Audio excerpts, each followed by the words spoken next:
were you caught by surprise by this decision by the Supreme Court, and the finding was guilt? You were guilty of simple misconduct.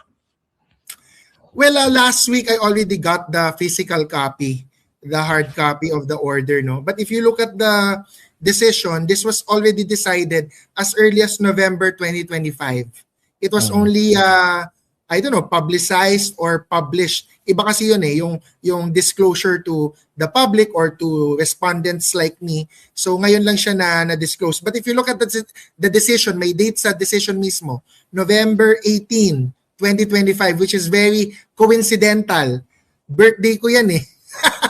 November 18. So how are you? How are you taking this? I'm good. Siyempre nalungkot ako, tao lang din like any other. The first day I got it, malungkot talaga ako. Kasabay pa nito, by the way, malungkot talaga ako that week kasi kasabay nito sina Rene Baterbonia. So, malungkot na ako nung umpisa ng linggo na yon. So, when I got the copy ng mga Wednesday or Thursday, so malungkot lang ako. Pero of course, yung ganong feeling, I had work nung Friday, I have barangay work every day. So I just press on. But I'm good kasi I told you, I'm not sure if I told you here on this show before, 'di ba?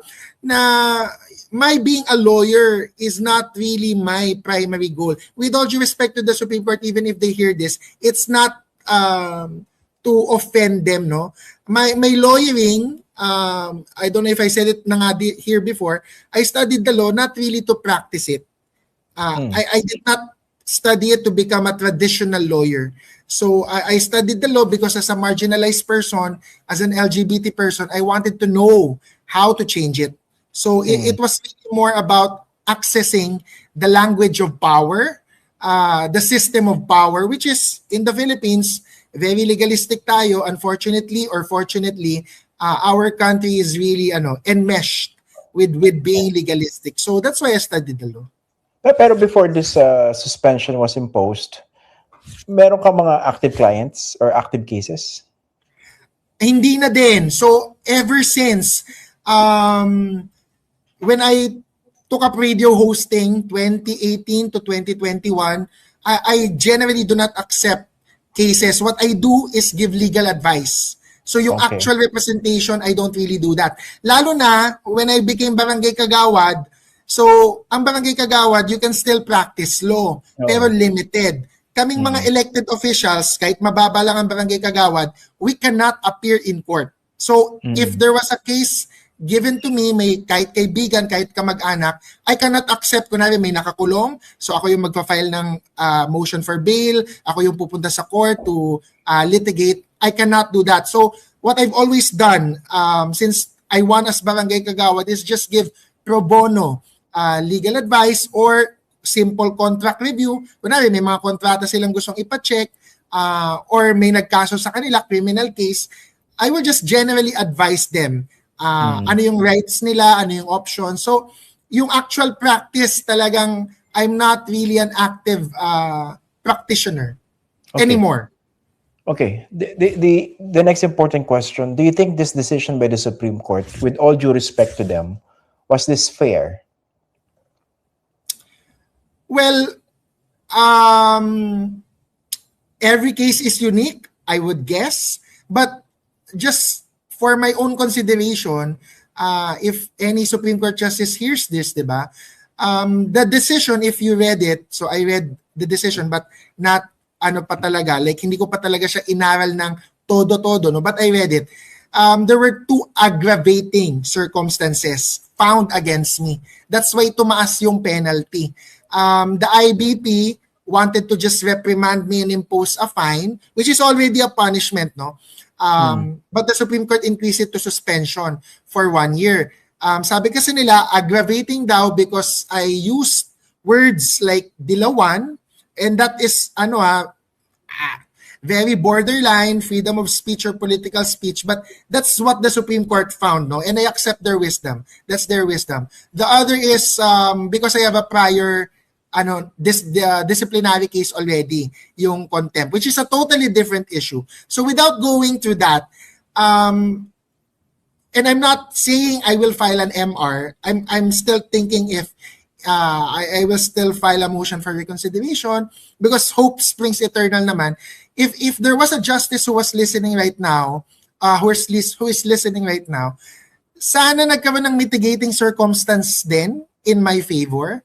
I would like to think that being in the heat of the moment, but with the intention and the good faith to defend a family member, because alam mo, ako, this will sound giving an excuse, but because you asked anyway, syempre, nung panahon na yon, and until now naman, maliit lang naman kaming tao.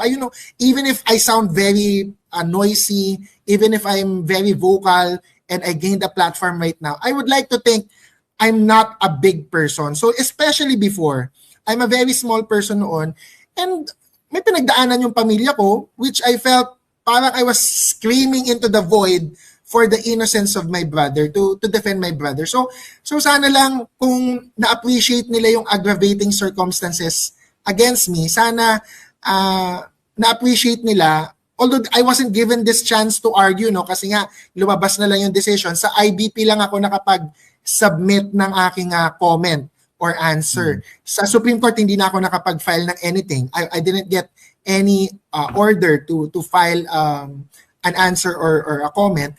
Sana na-appreciate nila na good faith ako, kasi saying those bad words, and those are bad words, I admit. There's no excuse to that. Those are curse words or vulgar words. But it was in the heat of the moment. It was in the desperation of wanting to be heard about the innocence of my brother, of a family na who I really believe is innocent. And luckily right now, I think we were able to prove naman and vindicate that my family is not like that. That my family deserves some level of reputation, which the accusation leveled against my brother did not stand or would not stand. Yes, I wonder, naging option ba rito yung mag-apologize ka or retract this post? Hindi na ganun kasi even outside of my case, wala nang retraction na possible. Sa ibang lawyers who are also punished or penalized for their language, once you have uttered it kasi, you have done the misconduct. So I accept that. I accept that wisdom. It's just, I would like to think na hindi naman ako, and this is not to trivialize, again, this is not to make an excuse, but sa mga nabasa ko noon before my case, sa mga na-impose na suspension against other lawyers before my case, usually that would involve money, usually that would involve a crime, and of course, hindi ko nga sinasabi na wala akong masamang ginawa, but I would like to think wala akong pinatay, wala naman akong ninakawan, wala akong in-staffang kliyente, wala akong client na trinidor ko yung kanyang trust or hindi ko dineliver as a lawyer yung dapat kong dinideliver na responsibility sa isang kliyente. It's not to diminish what I did. It's just sa past studies ko, when I was studying the law, yung suspension is usually for those kind of offenses. Okay. So moving forward, my case will establish a new precedence. Okay, yan ang gusto kong puntahan. Pero before that, do you regret uttering these words or posting these words on social media? With all honesty, naisip ko na yan, na syempre, baka matanong yan sa akin. Naisip ko na yung sagot ko dyan. As a lawyer, I definitely regret uttering those words and posting that tweet, that is unfair to the person I talk to, and that is unfair to the legal profession I represent. But that is as a lawyer. Ang mahirap kasi ngayon sa amin as lawyers, with some of the people who are speaking up for me, not necessarily defending me, ang dating is ang hirap na maging lawyer sa totoo lang. Because lahat ng buhay namin parang indivisible na sa pagiging abogado. So the other aspect of me in relation with that question is, as a brother, as a human being who wanted to defend a family member, I could honestly say, and without any insult or offense or malice, I do not regret what I did as a brother. But as a lawyer, I definitely regret it. So I'm not sure if I'm allowed to separate my personality. Sa ngayon, we are told that we are not. Like, public and private life namin is indivisible. But as a person, di ba, I think anyone can relate. To defend my brother, I had to do what I did.